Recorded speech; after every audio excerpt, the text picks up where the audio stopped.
JTBC의 대선 토론 팩트체크, 그동안 정말 많은 분들이 참여해서 문제도 제기하고 궁금증도 함께 풀었습니다. 이제 토론 팩트체크의 마지막 순서를 진행합니다. 왜냐하면 어저께 마지막 대선 후보 TV 토론이 있었으니까요. 어찌 보면 팩트체크의 보고였습니다. 어제 토론도.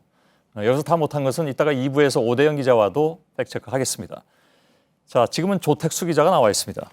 자, 먼저 대학 입시 관련해서 수시와 정시 그 비율을 놓고 주장이 좀 부딪혔습니다. 네, 먼저 유승민 후보와 문재인 후보의 발언 들어보겠습니다. 예. 수시 비중이 준다 그래서 그만큼 정시 비율을 넣는다. 그것은 아니죠. 수시가 아닙니다. 줄면 정시가 늘죠. 아니, 두 교육이 불면 수시 교육이 수시에서 그만큼 줄게 돼 있는 것이죠. 네. 그 부분을 네. 아까 말한 우리 학생부 전형으로 예. 이게 하여간 입길에 많이 올랐습니다. 이 내용이. 어느 후보 말이 맞는 것인가? 네, 현재 대입 전형은 크게 수시와 정시로 나눠집니다. 비율은 약 7대3 정도가 되는데요. 예. 이 수시가 줄면 정시가 늘어나는 구조입니다. 다만 수시 안에는 학생부 교과와 학생부 종합 전형 그리고 이 논술과 특기자 전형이 있고 이 중 논술과 특기자 전형이 약 9% 정도 차지하고 있습니다. 예. 이 문 후보 측은 이 논술과 특기자 전형을 줄이고 이 대신 줄어든 만큼 학생부 전형을 늘리겠다 이런 취지로 설명을 했다고 하는 건데요. 예. 사실 수시 전형 안에서 수시를 비율을 조정을 하는 건데 이걸 수시를 줄이겠다 이렇게 표현을 하면서 두 후보가 서로 다른 말을 하게 된 겁니다. 예. 당초 문 후보의 공약은 수시를 단계적으로 축소하겠다 이것이었는데 이후에 여러 가지 논란이 나오게 되니까 수시 개선 이렇게 용어를 바꿨습니다. 예. 그러니까 수시 축소가 아니라 수시 개선이라고 해야 된다. 이런 얘기죠. 예. 학제 개편하고 고교 학점제를 두고는 문 후보하고 안철수 후보가 부딪혔습니다. 네, 이 발언 먼저 들어보겠습니다. 예. 학제 개편이 지금 중요한 교육 공약이신데 그것은 너무나 부작용이 커서 전문가들은 우리 안 후보님 공약 가운데 최악의 공약 아니냐 그렇게 평가하고 있는데 이대로 그냥 가자는 겁니까? 그럴 수는 없지 않습니까? 지금 문 후보님께서 말씀하셨던 그 고등학교 학점제 예산이 얼마 되는지 혹시 아십니까? 전국으로 확대하면 10조 정도가 추정이 됩니다. 예. 결국 또 이제 예산 문제를 가지고 논쟁이 붙었군요. 그렇습니다. 먼저 안 후보는 학제 개편에 소요되는 비용으로 10년 동안 8조 원이 된다 이렇게 추산을 했습니다. 예. 이 중학교 과정이 2년 늘어나기 때문에 교사도 약 4만여 명 충원을 해야 하고 또 교실도 증축해야 하기 때문인데요.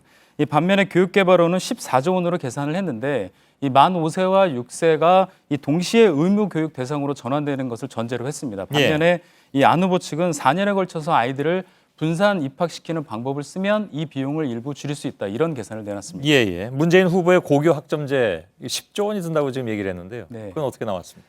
현재 고교 학점제를 시범 운영하고 있는 학교를 기준으로 보면 학교당 6천여만 원 그리고 전국의 고등학교가 2,200여 곳이 있으니까 예.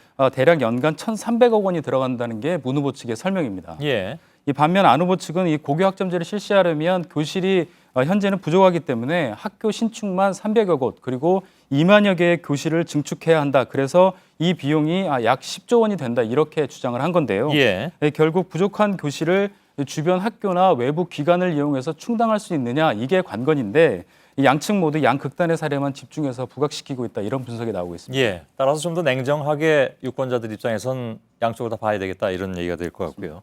진주의료원 문제는 또 나왔습니다. 네, 진주의료원 문제는 2013년 2월 달에 윤한홍 당시 경남도 부지사가 진주의료원의 누적 적자가 300억 원에 달한다.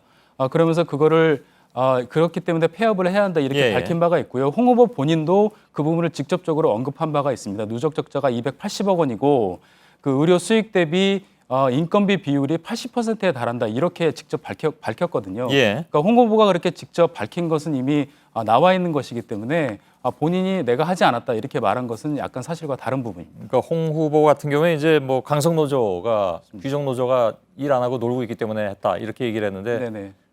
적자 문제. 그 당시에 이제 한창 논란이 됐던 것은 그 적자라는 것이 그러면 부실경영에서 나온 것인데 왜 그러면 노조한테 책임을 전가하느냐 이런 논란은 그때도 있었습니다. 그렇습니다. 예. 알겠습니다. 조택수 기자였습니다.